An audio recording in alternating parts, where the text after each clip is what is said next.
The silent screams, the crystalline spires of Xylanthia had once sung with the harmonic frequencies of a billion souls living in perfect unity.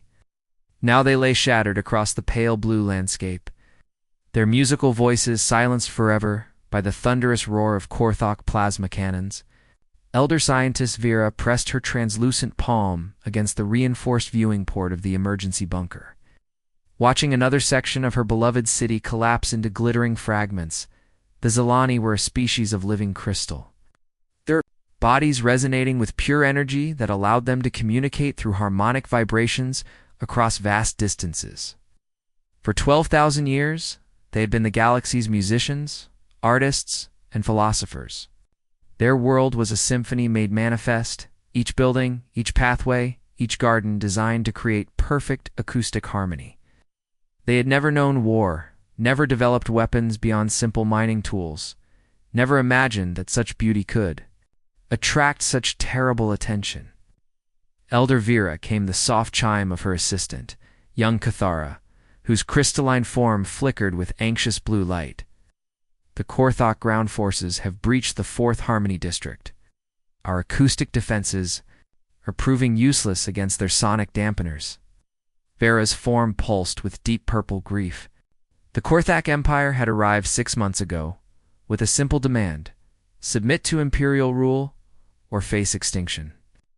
The Zilani had tried diplomacy, offering their music, their art, their knowledge of harmonic technologies. The Korthok response had been immediate and brutal orbital bombardment that specifically targeted the resonance chambers that allowed Zilani civilization to function. It wasn't conquest the Korthok wanted. It was annihilation. It had no use for a species that communicated through beauty and created technology through song. The Korthok were destroyers, their empire built on the systematic elimination of what they considered weak species. Aye. Zilani, with their peaceful nature and crystalline fragility, represented everything the Korthok despised about the galaxy. What word from the Galactic Council? Vera asked, though she already knew the answer from Kithara's dimming light. The same as always, Elder. They express their deep concern and regret, but cannot risk open conflict with the Korthok Empire. The Taurians have closed their borders. The Nexus Federation has imposed trade sanctions but refuses military aid. Vorthan Collective has gone silent entirely. Vera nodded sadly. This was the way of things in their corner of the galaxy. The Korthok Empire had grown too powerful, too feared. Species that had once stood together now cowered behind their borders, hoping the storm would pass them by. The Zilani were alone, and everyone knew it. The bunker shook as another bombardment struck nearby. Dust particles danced in the air currents, creating tiny whirlwinds that would have been beautiful under different circumstances. Through the walls, Vera could hear the distant screams of her people as their harmonic networks failed one by one. Each death created a dissonance in the planetary song, a growing silence that hurt worse than any physical pain. The voice was barely a whisper now. There is one possibility we haven't explored. Speak it, child, the humans. The word hung in the air like a discordant note. Humans, the newest species to achieve faster-than-light travel, having joined the galactic community less than 30 years ago. They were an enigma, these humans from the small blue world they called Earth. Unlike other species that had announced their presence with grand displays of technology or cultural achievements, humans had arrived quietly, established minimal embassies, and then retreated to their corner of space. Most species assumed this meant humans were primitive, perhaps barely capable of maintaining their FTL technology. Others whispered darker theories that humans were from what the galaxy classified as a deathworld, a planet so hostile that any species evolving there would be inherently dangerous. But these were just rumors. No one really knew what humans were capable of because they had never been tested. The humans have no treaties with us, Vera said slowly. No trade agreements, no cultural exchanges. Why would they care about our fate? Because Kathira's form flickered with desperate hope. They're the only ones who haven't said no yet. Everyone else has abandoned us. The humans haven't even been asked. Vera considered this. It was true that in all their desperate diplomatic outreach, they had never directly contacted Earth.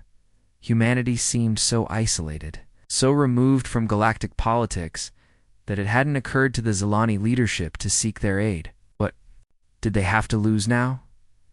Draft a message, Vera decided. Not a formal diplomatic request.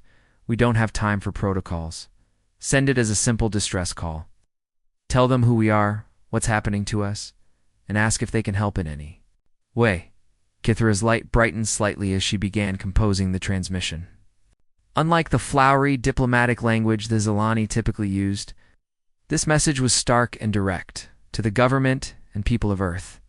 We are the Zilani of the Zilanthia system. The Korthok Empire is systematically destroying our world and our people. We have no military capable of resistance. All other galactic powers have refused to intervene. If you have any capacity to help, we beg you to respond. You're dying. This may be our final transmission. The message was broadcast on all frequencies toward the human territories.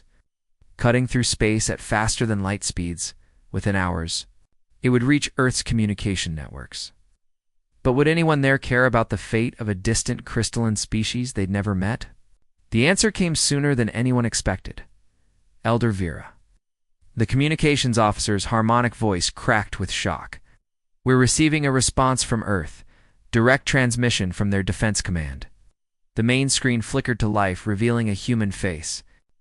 Female, Vera thought, though she found human sexual dimorphism difficult to distinguish. The human wore a simple dark uniform with minimal decoration, her expression serious, but not unkind. I am Admiral Sarah Chen of the United Earth Defense Force, the human said without preamble. We have received your distress call and confirmed the situation through our intelligence networks. Help is en route. Please transmit all available tactical data on Korthok positions and capabilities. Our advance forces will arrive within 18 hours. The transmission ended abruptly, leaving the Zilani leadership staring at each other in stunned silence. 18 hours.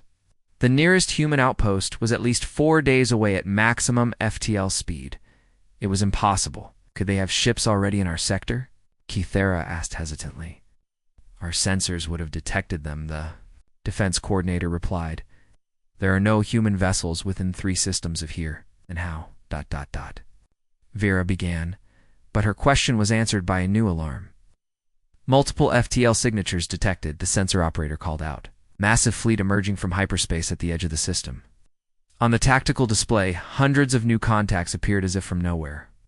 The ships were smaller than the massive Korthok dreadnoughts, but there were so many of them, arranged in formations unlike anything in the galactic tactical databases. Identification? Vera asked, her crystalline heart racing. Unknown configuration. Came the reply? But they're broadcasting human identification codes. The impossible had happened. Somehow, humanity had mobilized a fleet and crossed impossible distances in a matter of hours. But how? And more importantly, what did they intend to do with it? The answer came as the human fleet began to move, their formations shifting and flowing, like living things as they approached the Korthok blockade. Throughout the galaxy, intelligence networks suddenly focused on the Zilanthia system, where a species no one knew anything about was about to challenge the most feared empire in known space. In the depths of their crystal bunkers, the Zilani could only wait and watch as their desperate gamble played out among the stars. They had called for salvation, and something had answered. But what they didn't yet understand was that they hadn't just called for help. They had called upon the children of a deathworld, beings forged in the crucible of the most hostile planet in the galaxy. The Korthok Empire was about to learn why some species called humans deathworlders, why that designation was spoken in whispers of fear and respect. The galaxy was about to witness what happened when a species that had spent millennia fighting itself finally turned that terrible expertise toward protecting others. The age of human isolation was ending. And it was ending with thunder. The storm unleashed Supreme War Commander Thax of the Korthok. Empire had conquered 17 worlds and enslaved 43 species in his 2-century military career. He had never known defeat, never experienced doubt, never encountered a force that could match the disciplined brutality of the Korthok war machine. Standing on the command deck of his flagship, the Bone Crusher, he watched the approaching human fleet with something approaching curiosity rather than concern. "Report," he growled, his voice a rumbling bass that made the deck plates vibrate. The Korthok were massive beings, their bodies covered in natural armor plates that had evolved during their species' violent prehistory. They stood nearly 3 meters tall, with forearms ending in razor-sharp claws and eyes that glowed with predatory intelligence. "Unknown fleet configuration, War Commander," his tactical officer reported, mandibles clicking nervously. That's 372 vessels, mostly smaller than our dreadnoughts. They're human ships, but we have no data on their capabilities. Thax's scarred face twisted into what might have been a smile. Humans, the galaxy's newest weaklings. They barely achieved FTL travel a few decades ago. What do they think they can accomplish against the might of the Korthok Empire? Should we warn them off, War Commander? No. Thax's claws extended in anticipation. Let them come. We'll destroy them completely and send their wreckage back to Earth, as a lesson to any other species considering interference with Imperial operations. The human fleet continued its approach, moving in formations that seemed to shift and flow, like schools of fish. Unlike the rigid hierarchical arrangements favored by most galactic militaries, these humans appeared to be using some kind of fluid tactical doctrine that the Korthok computers couldn't analyze. "War Commander, the communications," officer called out. "The humans are broadcasting on open channels." "Put it through," Thax commanded. It's eager to hear what threats or pleas these primitives might offer. The main screen flickered to life, showing the same human female who had spoken to the Zilani. Admiral Sarah Chen looked directly at the camera, her expression calm but carrying an undertone of something that made Thax's combat instincts suddenly alert. "Attention, Korthok fleet," she said, her voice carrying clearly across the void. "You are engaged in the systematic genocide of a peaceful species. This is unacceptable. You will cease all hostile actions, withdraw your forces from this system, and return to Korthok space immediately. You have 10 minutes to comply." The bridge fell silent except for the hum of machinery. Then Thax began to laugh, a sound like grinding stone that echoed through the command center. 10 minutes, he roared with mirth. These humans think they can give ultimatums to the Korthok Empire? Open a channel. I want to educate these primitives about the realities of galactic power. The screen shifted to show Thax in all his intimidating glory. His armor gleaming under the bridge lights, his claws extended in a gesture of casual menace. "Human insects," he snarled, "you have made a grave error. The Korthok Empire bows to no one. You will witness the destruction of the Zilani as planned, and then you will be destroyed as well. Your pathetic fleet will serve as a warning to any other species foolish enough to oppose us." Admiral Chen's expression didn't change. "I see. Well, you can't say we didn't ask nicely." The transmission ended abruptly. For a moment, the Korthok bridge crew looked around in confusion. Then the tactical alarms began screaming. "Multiple missile launches detected," the weapons officer shouted. "Hundreds of them. They're coming from all directions." On the tactical display, the space around the Korthok fleet suddenly filled with incoming projectiles. But these weren't like any missiles in the galactic databases. They moved with impossible speed and agility, their flight patterns seemingly random yet somehow coordinated. "Point defense systems online," Thax commanded. "Destroy them all." Korthok ships opened fire with their plasma batteries, filling space with coherent energy beams. But the human missiles seemed to dance between the defensive fire, their trajectories shifting in ways that defied conventional physics. Worse, they appeared to be learning from each defensive response, adapting their approach patterns in real time. The first impacts came simultaneously across the entire Korthok formation. But instead of the expected explosions, the missiles deployed. Clouds of what looked like metallic dust that immediately began adhering to the Korthok ship's hulls. "What is this substance?" Thax demanded. "Unknown, War Commander. It appears to be some kind of nanomaterial. It's interfering with our sensors and communications."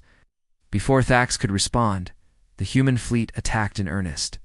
The small ships moved with a speed and coordination that seemed impossible. darting between the massive Korthok dreadnoughts like predators harrying much larger prey.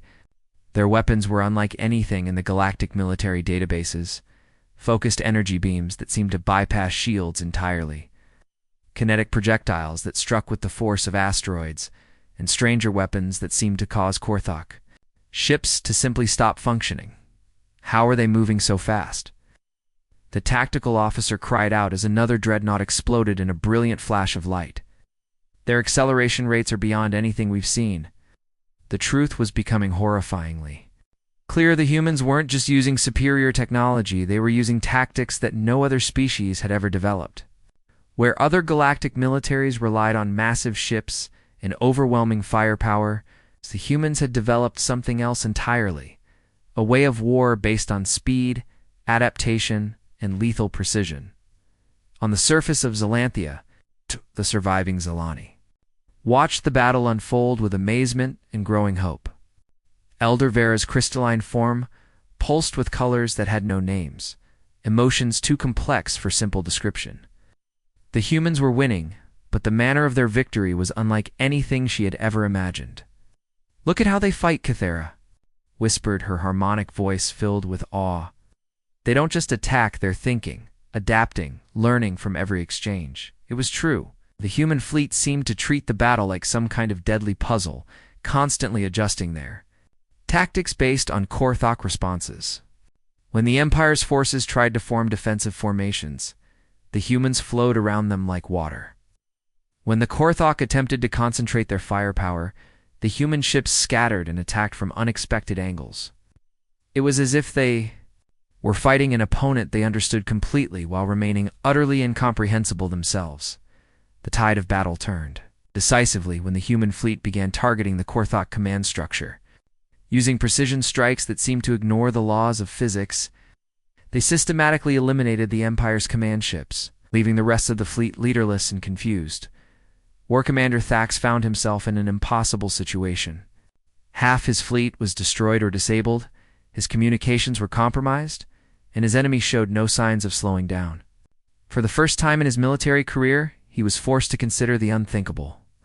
War Commander, his second-in-command, reported, voice tight with shame. "The Eternal Conquest and the Death's Head have both been destroyed. The Bone Render is requesting permission to withdraw."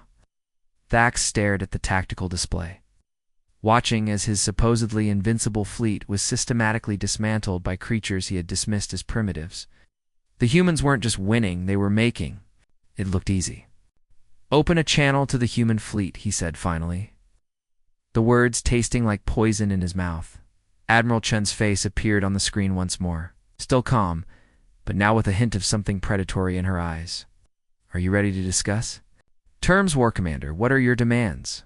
Thax asked, his pride warring with the survival instinct that had kept him alive for 2 centuries. "Complete withdrawal from this system. Immediate cessation of all hostile actions against the Zalani. Reparations for the damage you've caused. And a formal acknowledgement that the Zalani people are now under Earth's protection. And if we refuse?" Smile was cold and sharp. "Then we continue this conversation until there's no one left to refuse." The threat hung in the space between them, backed by the burning wreckage of Korthok ships that had been considered invincible just hours before. Thax looked around his bridge at his surviving officers, seeing his own shock and disbelief reflected in their faces. "We withdraw," he said finally, each word a defeat that cut deeper than any physical wound. As the surviving Korthok ships limped away from Zallanthia, their retreat watched by hundreds of human vessels that could have easily finished them off, the galaxy began to reassess everything they thought they knew about the species from Earth.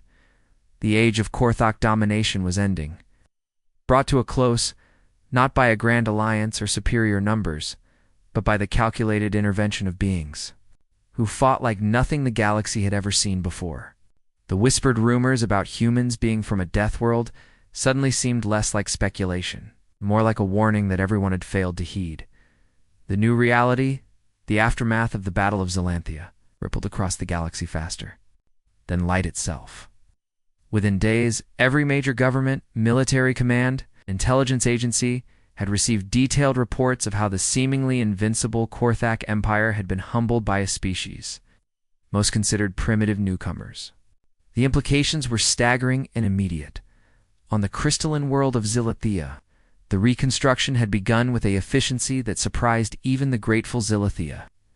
Human engineering teams worked alongside crystalline builders there, harsh metal tools somehow finding harmony with the delicate resonance technologies that made Zilani civilization possible. Elder Vera watched from the rebuilt council chamber as Admiral Chen concluded the formal protection treaty that would reshape galactic politics.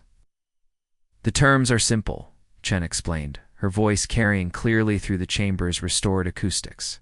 Earth recognizes Zilithia as a sovereign world and ally. Any future aggression against your people will be considered an act of war against humanity. In exchange, we ask only for friendship and the opportunity to learn from your remarkable culture. Vera's crystalline form pulsed with deep gratitude blue, a color so pure it made the human observers pause in wonder. Admiral Chen, your people have shown us a kindness we will never forget. But we must ask why. Why did Earth risk so much for strangers? Chen was quiet for a long moment, her gaze distant. Because we've seen what happens when good people do nothing while evil spreads. Humanity learned that lesson the hard way, many times over. We swore we would never let it happen again if we had the power to prevent it. The simple honesty of the statement resonated through the chamber like a perfect harmonic note. The Zilani had expected complex political motivations, trade advantages, or territorial ambitions. Instead, they found something they had thought extinct in the galaxy, a species that acted from moral conviction rather than self-interest. As the formal ceremonies concluded and the human delegation prepared to depart, young Cathara approached Admiral Chen with a question that had been troubling her since the battle. Admiral, if I may ask, your ships moved in ways that seemed impossible. Your weapons struck with precision beyond anything we've seen. How did humanity develop such capabilities while remaining so isolated? Chen smiled, but it was of expression, tinged with sadness because we had to, Cathara. Earth isn't like other worlds in the galaxy. It's what we call a deathworld, a planet where everything is trying to kill you, all the time.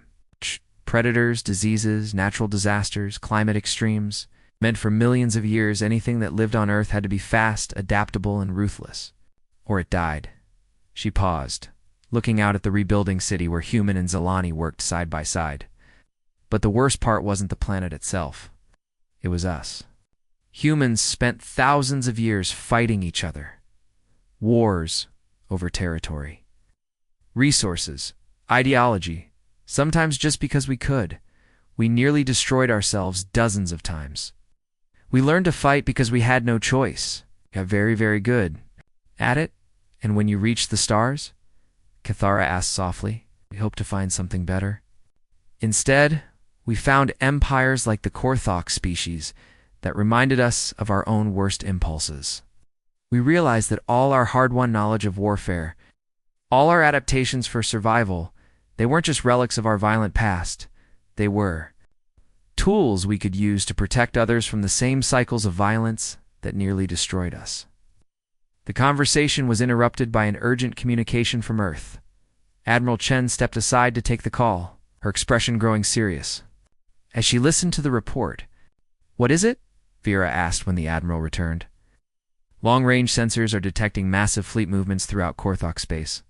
It appears the Empire is mobilizing its entire military force. Our intelligence suggests they're planning a retaliatory strike. The news sent ripples of concern through the Zilani leadership.